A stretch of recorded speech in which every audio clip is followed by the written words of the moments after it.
Hey guys, it's Kevin Gasper for Orphan Black Season 3, Episode 2, Transitory Sacrifices of Crisis. And I know this review's up a little bit earlier than usual. I apologize for that, but I just didn't get a chance to really watch Orphan Black till now. I was watching it last night. I wasn't really I didn't feel like watching it. I don't really know what it was. I was just kind of tired, I guess. But, plus the recap wasn't up, so I really wasn't able to review it because I need a recap, and I don't, you guys know how I work. But basically, this episode was 10 times better than the season premiere. Seriously, this episode was amazing, and I'm already loving this season. This is by far the best season. Everything about this episode was amazing. Let's get into this episode because, as I said, it was amazing.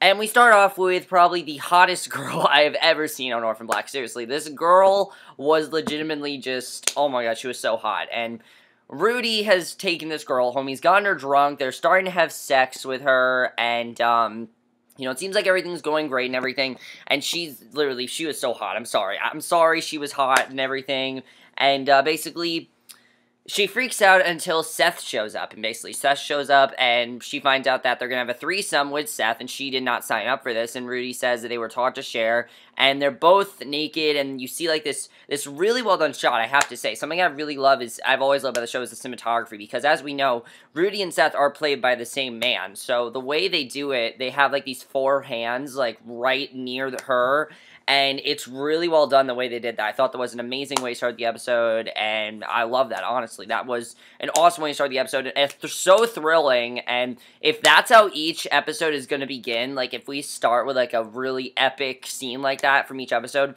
then that's going to be awesome, because that got me right into the episode. I'm like, okay, we got a hot girl, then we have this really creepy, legitimately creepy scene.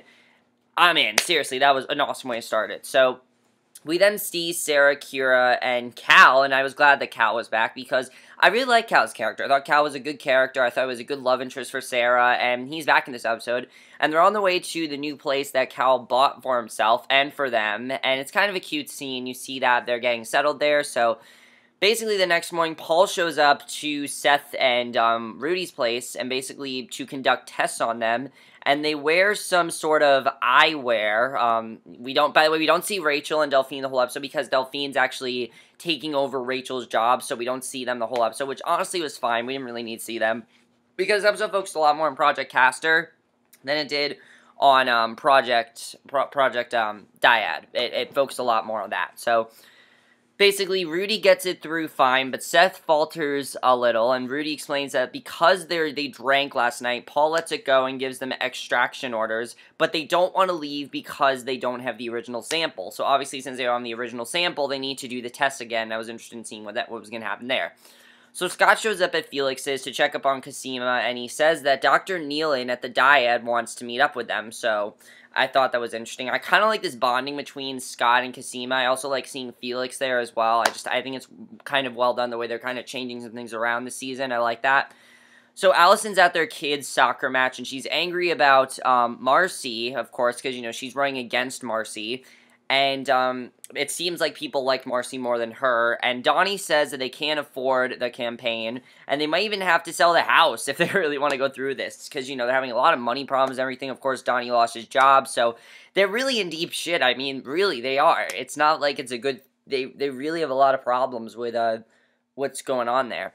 So, basically, Donnie goes to take care of the kids, and Allison runs into Ramon, who basically, if you remember Ramon, he was that, guy that was into drugs and everything. He's actually selling stuff to some of the other moms there, and he basically is doing this because he's actually going to college and closing out his business, and he reminds Allison that she was an alcoholic, and now she tells him she's not going through that anymore, and this kind of inspires her that maybe she should do the same thing, that she should say, no, now she's not doing alcohol anymore, maybe she has more of a reason to. She could even ask him to help her with her campaign. I was interested in seeing really what her idea was, but I thought this was definitely... This plot's a lot of fun, I have to say. Allison's plot's always been a lot of fun, but legitimately this season, it's a lot of fun to watch. I'm really enjoying watching Allison's plot. Definitely a lot of fun.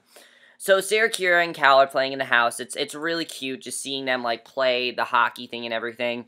And basically, the three of them are having fun. But then, of course, Art calls. And he's asking if she knows anything about them. And I was happy to see Art again. He's asking if she knows anything about the men that attacked a girl at a hotel who came to him. And she leaves to meet up with her in front of the police station, which he doesn't want her to do, but she does anyway. So basically, Helena, meanwhile, is having, like, the worst, having a really bad episode, because she starts off, she's getting waterboarded by Miller the clone and his military buddies, and it's just really creepy to watch overall, just seeing her getting waterboarded, and you see this girl, Dr. Virginia Cody, who seems like she's going to help her out, and I thought that was it was a crazy way to start the episode, but, I mean, it was a crazy way to start Helena's storyline, but I thought it was definitely very well done, and she's still picturing that bug, she's still seeing it, and it's still talking to her, which, again, as I said before, I think she's just seeing it because she's kind of lonely, and she needs someone to talk to. That's really what I think is going on there.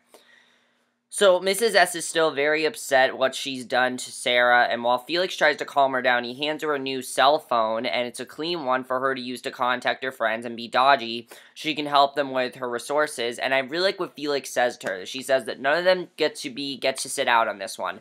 They all are working with Sarah, and if she really wants Sarah to trust her, she can't sit out on this, and I thought that was really good advice what Felix says, because, of course, Sarah and her are not really on good terms right now, obviously, because she turned Helena in, and she didn't, but granted, again, Mrs. S didn't know what was going to happen to her, but Sarah's thinking that, that's bullshit and everything, so she's not really listening to her. So I like that Felix is trying to get her to, basically help them out, because if she wants to prove to Sarah that she can be trusted, she has to help them out. So I thought that was really good advice, and I thought that was a really good scene overall. I definitely enjoyed that. So, at the office, Scott and Cosima ask Nealon if the source material for the genome was really destroyed, and Nealon says that since Lita started as a military experiment, the military shut them down and they were brought on by the dyad, and he tells him that the Duncans had sourced 2 donor lungs for their project, one from a male and one from a female. So when Cosima asks about the identity of the donors, now this makes sense why there are male and female clones, because there was one for a male, one from a female. So basically, Nealon says that the Duncans took that information to their graves, and everyone thought that Project Castor just failed. They didn't know that Project Castor existed till a couple days ago, and I mean, that's true. That really is what's going on there. So I think that's really interesting about what's going on with that, and of course, they're never going to know the full story because, of course, the Duncans took that to their graves, so they really are never going to learn the full story of what's fully going on there, and I think that's really interesting overall. So, we then see Sarah meets up with that girl, and basically the girl does trust her, and she explains that the men who attacked her both had the same tattoo on their forearm, a 2-headed horse, and when she rejected them, she explains that they wrote down all of her information from her ID. Now, they all have the same tattoo, so I don't really know what it means. Maybe it's just as, like, a symbol of how they're connected, but basically, she then they took out a piece of her hair and put it in a bag and ran off, and basically, we don't really know why they did that, and basically, Allison and Donnie then meet up with Ramon again. It's kind of funny the way they keep meeting up with him. I think it's funny that they're giving them the fun, I mean, they always get the fun stuff, but I thought it was funny here, and basically, he's in the shed by the soccer field there that day, and Allison tells Ramon that she would like to buy his business. Ramon doesn't think that they have the stones to do what he does, but they both state that they do, and since his clients are already in her circle, it'll be fine. So, Rudy calls Seth, who's going crazy. He's hallucinating on the side of some road, and he says that he knows that Seth is glitching, and glitching as in basically he's going crazy, and there's problems, and I mean, I think it's kind of interesting. He said he's glitching. He's going to help him. So when he hangs up, Rudy finds himself in Felix's apartment and looks for Duncan's research, but he can't find anything. Of course, because Cosima hid that from them, which I think was awesome that she did that. They can't find anything about it because, Cosima hid it very well.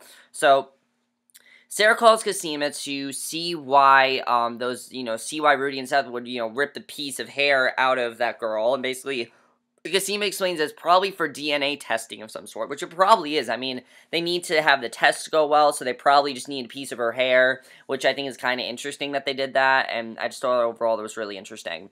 So Helena, meanwhile, is being stress tested, and basically the woman then comes charging in and stops them because she knows Helena is pregnant. She introduced herself to Helena as Dr. Virginia Cody and takes her outside to her car to eat, and it looks like they're supposed to be somewhere in the desert. Why they're there, we don't know. But basically, Virginia tries to tell Helena that her sisters sold her out, but Helena doesn't believe her. So I thought that was kind of interesting that we saw that. So Sarah shows up asking Mrs. S for help contacting Paul, but she says he went dark and doesn't want to be contacted. And also, you know, we see that she's trying to make amends with Mrs. S. She doesn't really trust her right now. And Mrs. S is trying to get her to forgive her, but Sarah's not listening to it. She's like, there's nothing you can say. Well, you did this to my sister. It wasn't your business to do that. And I understand why Sarah's upset. I mean, she needs to forgive Mrs. S eventually, but I can understand why she's upset at her. Definitely, I can understand that. I can totally understand why she's upset. So, once again, Allison and Donnie meet up with Ramon in the park, and this time at night in the parking lot, and he shows her his inventory. He has his client list on his cell phone. She agrees to pay him $32,000 for it. And, of course, Donnie takes her aside and tells her that they don't have that kind of money, which they don't, and I'm really worried that Allison's gonna make them, like, go poor or something, really. What she's doing, it's not gonna work because they don't have that kind of money. So Allison says that she's just found her voter base for the election with his client list, and Donnie agrees with her plan. They go back to buy the rest from Ramon. So basically, that's what they plan on doing. So we then see that Paul, of course, Sarah and Mrs. S thought that Paul just, like, went dark and didn't want to talk. Little do we know, though, that Paul actually shows up at Cal's new place and tells him that he needs to tell Sarah to stop digging, and Paul says that Sarah will only listen to him and Cal needs to talk to her. If he doesn't, then Paul has plenty of information on Cal to get him in trouble, and, like, the knowledge about Cal sold weapons to get rich. That basically is kind of the information that he has to get him in trouble. So, that's obviously not good. So, I thought that was really, we get into this really crazy scene here, and it kind of reminded me of last year, where episode 1 was more of a building episode, and episode 2 had all the action. Very much like this episode, definitely. Because Sarah and Kira get home, and Sarah gets a bath ready, while Kira sets up her blanket for it, but Rudy is there. He takes Kira hostage, demands that Sarah tell him about Duncan's research, where the original genome is. Of course, Sarah has no idea what the hell he's talking about, where any of that is, because Cosima knows where that is, and begs him for Kira back, and she asks if this is all about protecting his brother, and he wants to know how she knows about Seth. And downstairs, Cal tries to get into the apartment, but Seth is stopping him, and Cal was going to fight him, and then Seth starts going crazy, falls on the ground screaming, and when Rudy hears his brother scream, he gives Kira back to Sarah, goes down the truck at him, threatening Cal with his gun, and Seth is clearly in pain, so Rudy just goes ahead and kills him, because he was already glitching, and what do you do with glitches? You kill them. That's what happens. So there was a really crazy scene. Honestly, you kind of do feel bad for Rudy because you see the connection that they had. While they're not good people, you do kind of feel bad for them, and I like the way that they are getting us to care for them. So he takes Seth's notebook from his pocket and leaves, and after the events with Seth and Rudy at Felix's apartment, Sarah gets Kira ready to run away with Cal, and Mrs. S used her phone to get in contact with her people who are going to help Cal and Kira get out of the country. And after they leave, Sarah says that they need to get to the one Castor clone they know, and that Castor clone is Mark.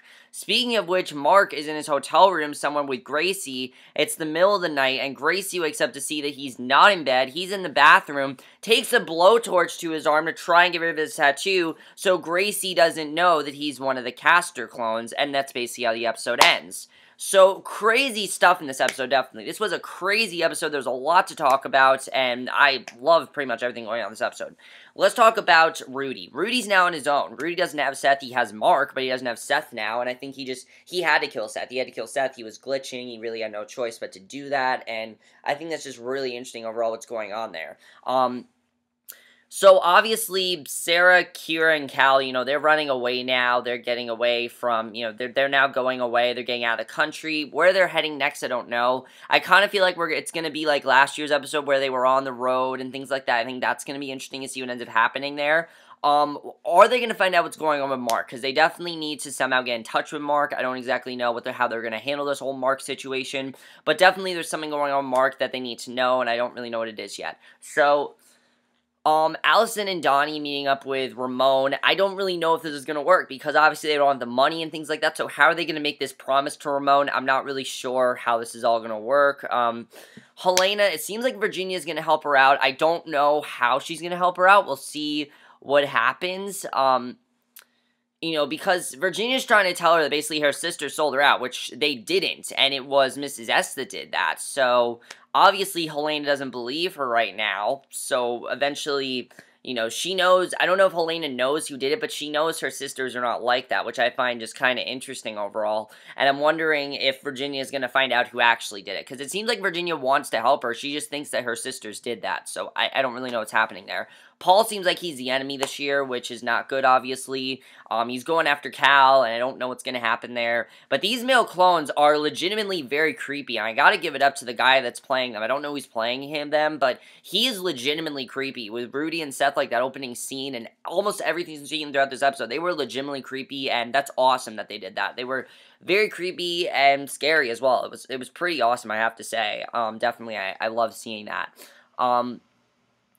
Let's talk about, what else is there to talk about? Mrs. S. Mrs. S needs to prove to Sarah that she can trust her, because Sarah still cannot trust Mrs. S, and it's understandable why she can't trust her. She just needs to prove that she can trust her. Even though Sarah doesn't want to trust her, she needs to prove that she can, because she should be able to. And then finally, Cosima. Are they going to find the whole thing with Duncan? Because obviously, Duncan's, the Duncans took it to their grave, and they need to find out more of what's going on there. So how this whole Project Castor thing find out. I feel like it's going to be a thing that we're not going to find out till later in the season, so we'll see what happens there. But definitely, I feel like Nealon knows more than he's telling them. I'm just not really sure what's going on there, but we'll see. But that's basically my review. Hope you guys enjoyed it. Let me know what you guys saw this episode. Overall, guys, this is an amazing season, I have to say. I'm loving this season. There are so many great things about this season that I'm just loving. The male clones have added so much tension and so much darkness to the show, and I love every single minute of it. But that's my review. Hope you guys enjoyed it. I'll see you guys in my next video, which will be my review for another classic movie review. So I'll see you guys for that. Okay, bye.